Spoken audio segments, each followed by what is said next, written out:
Trekking missile से अमेरिकी F-35 को गिराया। यह दुनिया का सबसे एडवांस फाइटर जेट, लेकिन ईरानी खतरे का अंदाज़ा नहीं लगा पाया।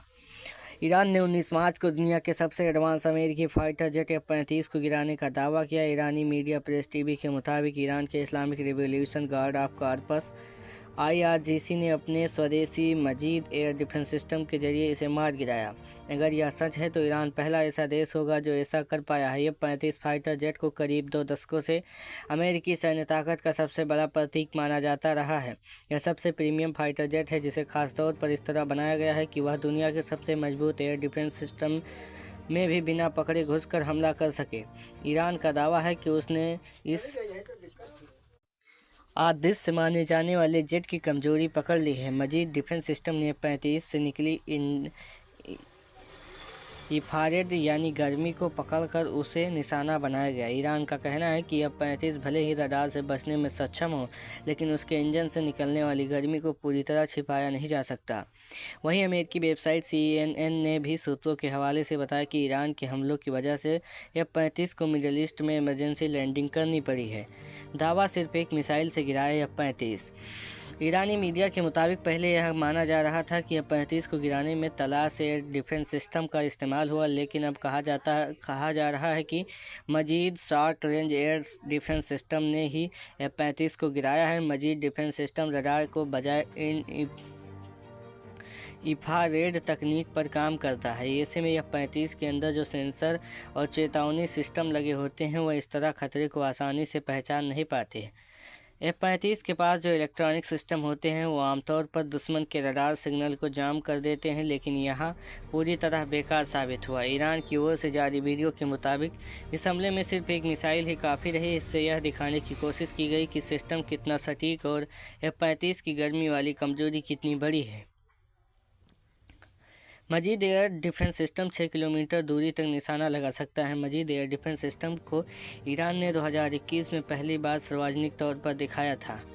इसे खासतौर पर नज़दीकी दूरी की सुरक्षा के लिए तैयार किया गया है। इस सिस्टम की सबसे बड़ी खासियत यह है कि यह रडार पर निर्भर नहीं रहता, बल्कि इंफ्रारेड तकनीक का इस्तेमाल करता है। इसी वजह से ऐसे विमान जो रडार से बचने के लिए डिज़ाइन किए गए हैं वह सभी इसकी नज़र से बच नहीं पाते, यानी उनकी जो गर्मी निकलती है उससे वो पकड़ लेता है।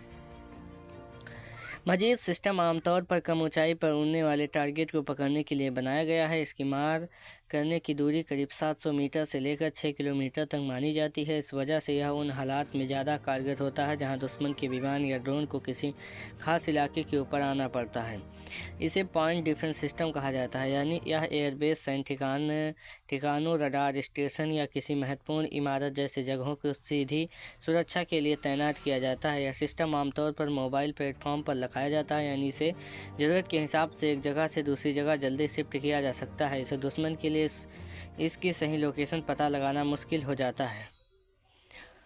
रडार सिस्टम बंद कर अमेरिका को धोखे में रखा। ईरान के मुताबिक वो पहले से ही इस तरह की स्थिति के लिए तैयार कर रहे थे। मसलन कब क्या करना है, कौन सा सिस्टम इस्तेमाल करना है, दुश्मन को कैसे धोखा देना है, ये सब पहले से तय था। बताया गया कि 28 फरवरी को जब अमेरिका और इजराइल ने पहला हमला शुरू किया तब ईरान ने जानबूझकर अपने असली रडार सिस्टम को बंद कर दिया, उन्हें सुरक्षित जगहों पर छिपा दिया। उनकी जगह नकली रडार सिस्टम लगा दिए। ये साधारण नकली ढांचे नहीं थे, बल्कि ऐसे डिकाय थे जो असली रडार जैसे ही सिग्नल भेजते थे। हर एक डिकाय बनाने में करीब $10,000 तक का खर्च आता है।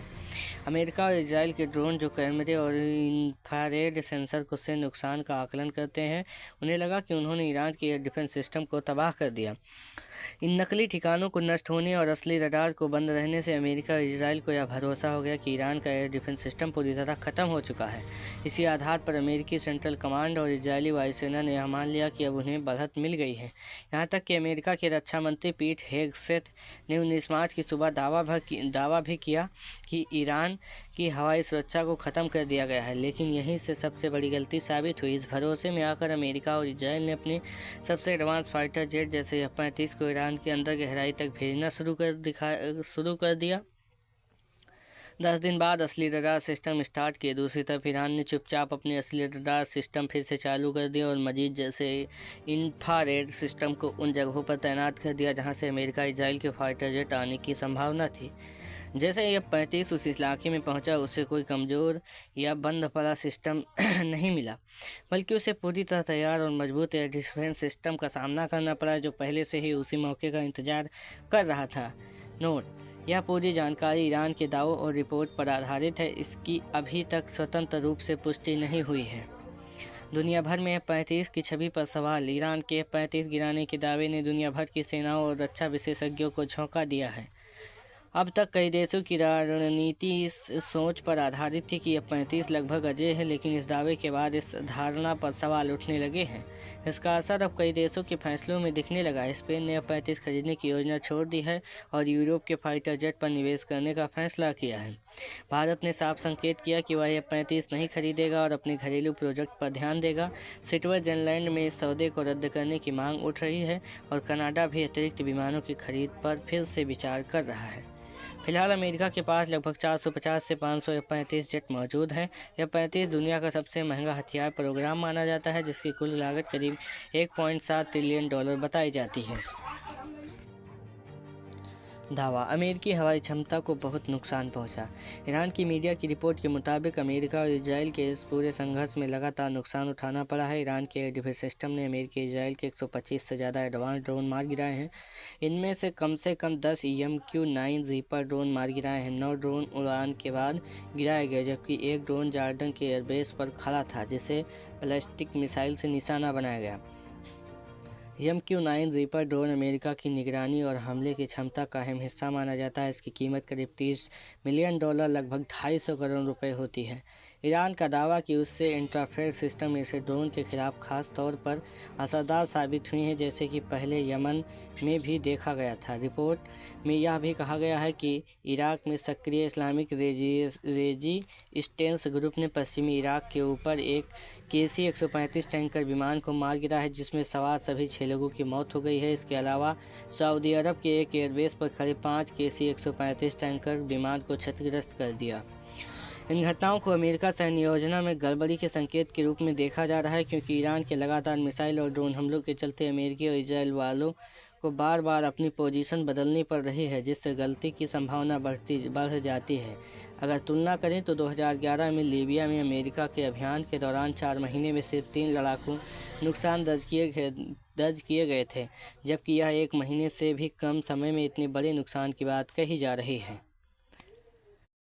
आप देख रहे हैं राशि अपडेट। अगर ये खबर आप तक पहली बार पहुंची है तो चैनल को सब्सक्राइब करें।